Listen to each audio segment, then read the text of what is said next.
This is a 350 square foot Home Depot shed that we turned into a luxurious tiny home.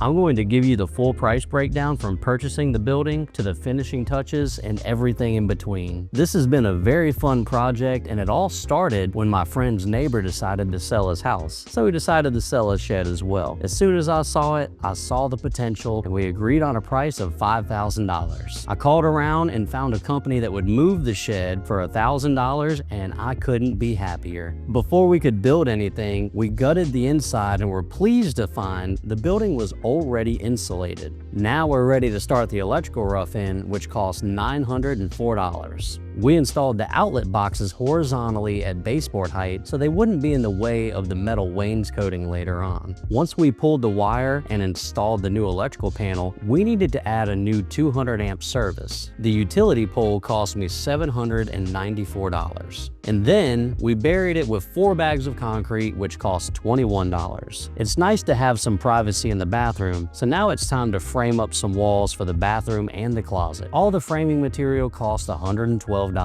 Next up is the plumbing rough-in. We ran PEX tubing to supply fresh water to the kitchen and bathroom, and PVC piping to drain to the sewer system. This cost a total of $330. We also installed a one-piece shower valve for $165. Before we put the insulation back and seal up the walls, we sprinkled boric acid in all the cavities to kill any pests that find their way into the home. 5 bottles of boric acid cost $27. I picked up 12 sheets of sheetrock to cover the ceiling for $180. Tape and sheetrock mud cost an additional $40. I purchased LP Smartside to cover the walls. These are more expensive than sheetrock, but they're also more durable and quicker to install due to the tongue and groove pattern. They also come primed and ready for paint. The Smartside cost $892. I don't like floating sheetrock, so I hired a guy for $400 to float the sheetrock ceiling. I purchased some paint from Sherwin-Williams. We put 1 coat of primer on the ceiling and then 2 coats of paint on the walls and ceiling. The paint cost $270. Now it's time for the electrical trim out.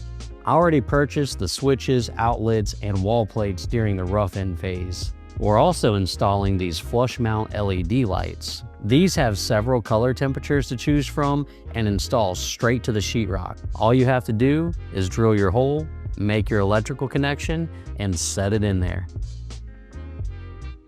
All of the lights cost $53. If you live in a warm climate, you know you gotta have a ceiling fan in the bedroom. Our ceiling fan costs $111. We also have these speakers that are a housewarming gift to install in the ceiling. We ran the speaker wire before we hung the sheetrock. I've never put these in before, and they look great. To keep things small and luxurious, we picked up a mini split air conditioner from Amazon. This 18,000 BTU air conditioner with heat costs $810. Mini splits are great because they're DIY friendly and super energy efficient. They also look great and are very quiet. I picked up a vent light for the toilet area and a heater vent light for the shower at a cost of $362. I also needed some metallic exhaust duct, which cost $30. Now that the walls are sealed up and the AC is on, it's time to give this blank canvas some personality. Shout out to Pinterest for giving us some inspiration on our interior finishes. The unfinished oak cabinets cost $1,503. We installed these ourselves, which was a bit more interesting than I originally thought, but we started in the corner and worked our way out, and they came out great. Once those were in place, we went back to Sherwin-Williams to get primer and paint for $213. I've always stained cabinets in the past, and I was a little nervous about painting them emerald green, but in the end, they look fantastic. For the countertops, we picked up some acacia wood butcher block for $359. After we cut the countertops and secured them in place, we applied stain and clear coat to keep them in great shape for years to come. The special walnut stain and urethane clear coat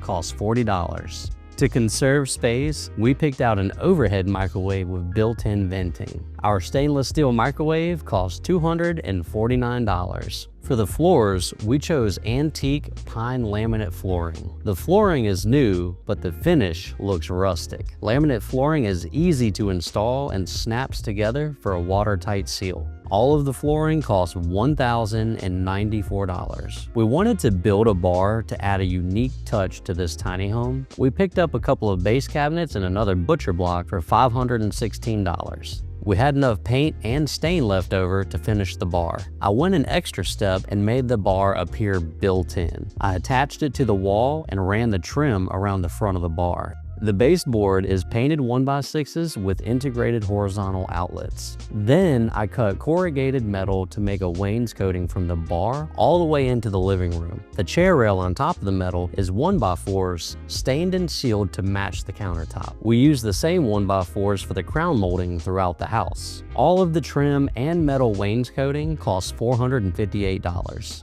Now it's time to install the bathroom door so I can finish installing the trim. I purchased the bathroom door and the doorknob for $223. The shower base and surround was given to me years ago, and this is actually the second project that I've used it on, so it costs $0. You can also find them at the orange and blue stores anywhere from $500 to $1,000. The bag of mortar cost $9.75, and the trash bag I won off a guy at the flea market for a game of rock, paper, scissors. All of the tile and grout for the backsplash in the kitchen cost $300. The sleek, modern, all-in-one kitchen faucet cost $179. A toilet that can flush 20 golf balls at a time costs $239, and the endless supply of hot water costs $296. One case of caulk costs $61, and a tub of painter's putty costs another $10. We chose a beautiful stainless steel stove to match the microwave for $847. We spiced up the kitchen with color-changing puck lights for $13, and then I spent $50 building shelving for the closet. The last thing we installed was a sliding glass shower door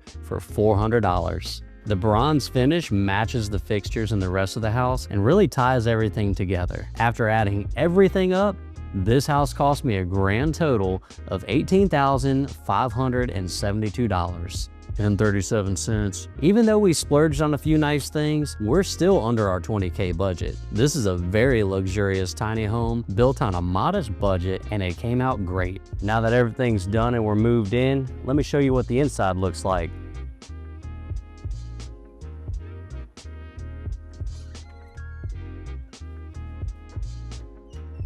We're gonna start right here by the front door. We have our nice water station, and right next to it, we have the dog station. We got water, food, and a little bit of food storage. Moving on into the living room, we have our nice love seat right here. What's really cool about this love seat is that both sides recline. Come in here and chill, relax. Moving on to the bar, we have a couple of bar stools, we have a nice bar, and then we also have the TV. Let me show you something really cool with this TV. It swivels 180 degrees, so you can be in the kitchen or the living room cooking or chilling, and you can watch TV from here. Now, moving on into the bedroom, we can actually swivel this TV 180 degrees this way. So if we're in the bedroom, taking a nap or just chilling on the bed, we can still watch TV. So we got our bed right here, got a nice little end table, and we also have the closet. Also in the bedroom, we have this nice little music station. Got a couple of guitars, got our electric keyboard, a nice stool so you can sit down and play some music. And then over here in the bar, we have our amp for the guitars, and we also have the receiver for the surround sound system. Now let's talk about the surround sound for a second. You can see we put all the speakers in the ceiling. We got 3 of them across here. I was a little concerned at first that this ceiling fan was going to mess with the audio from this speaker. However, it doesn't interrupt it at all. It sounds great. The sound through here is very even and very good. We also have 2 additional speakers on the front porch, so if you're hanging outside, you can also listen to music out there. Now over here we have the shower, and we installed this really nice sliding glass door, which actually opens from either direction. So if you want to get in on this side or on this side, you have that availability. So this does a really good job of keeping all the water in the showers and off of the floors. Even though these laminate floors are rated for 12 hours of water contact, we try to keep them as dry as possible. We also have this bronze towel rack that matches all the other fixtures in here. And moving back into the living room kitchen area, we have the bathroom on our left. Coming out of the bathroom, we have a nice little area that we have a trash can and then our refrigerator. And moving back into the kitchen, obviously we have a nice large kitchen space considering the size of this tiny house, with a nice stove, plenty of butcher block countertop for doing any sort of meal prep, the overhead microwave, and our kitchen sink. Now, I've had a couple of people comment from the construction video that there's no sink in the bathroom. There was no space to put it there, but from there to the kitchen sink is a relatively short walk, so that is what we do to suffice. The last feature that we added in here was these nice faux wood blinds that really help give you a little bit of privacy and also keep the sunlight out, or if you want the sunlight to come on in, there we go. Now that we have the entire price breakdown for the building complete, there's a few other things that I wanted to talk about, including the lot that this is set up on, the utility hookup, and also future additions that we're planning on doing. Technically, this is a mobile home lot that I'm renting out for this tiny house for $300 a month, and it included all of the utilities already. Now, here's a little caveat. I actually own the property, and I'm renting the lot and owner financing the building to the tenant. However, $300 a month will probably get you a mobile home lot wherever you are in the country, maybe a little more, maybe a little less. And that's something that's totally possible. Just check with your jurisdiction, your permit office, make sure that's all good. Now, moving on to the utilities, we actually included the price of the electric pole in this build, but what we didn't include was the price of the water meter and the price of the sewer, because those were already put in on this property. So let's walk around here. I'll show you where the sewer is at.